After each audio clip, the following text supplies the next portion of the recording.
இந்த சமையல் அறையில தான் வந்துட்டு இந்த அடுப்புல தான் எம்ஜிஆர் அவர்கள் சமைச்சு அவங்க அம்மா சமைச்சு கொடுத்து அவங்க சாப்பிட்டுருக்காங்க. இந்த அடுப்பு தான் அப்படியே இருக்கு. ஜஸ்ட் சைட்ல மட்டும் ரெனோவேட் பண்ணி அப்படியே வச்சிருக்காங்க. அந்த அடுப்பு அவங்க யூஸ் பண்ண அடுப்பு தான். உள்ள காமிச்சு தெரியுதுங்களா?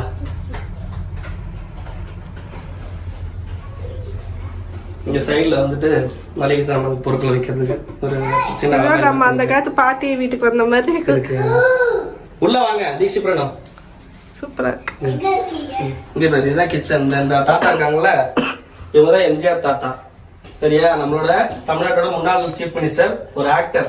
டிவில பாத்துட்டு தாத்தால பாப்பாங்க இவங்களோட படம். அவங்க வந்து இந்த அடுப்புல சமைச்சு சாப்பிட்டுருக்காங்க அந்த காலத்துல. அவங்க வீடு இது, இவங்களோட வீடு. வாங்க போலாம். வீட்டுக்குள்ள வந்தா இந்த பக்கம் கிச்சனு பாத்துட்டோம்.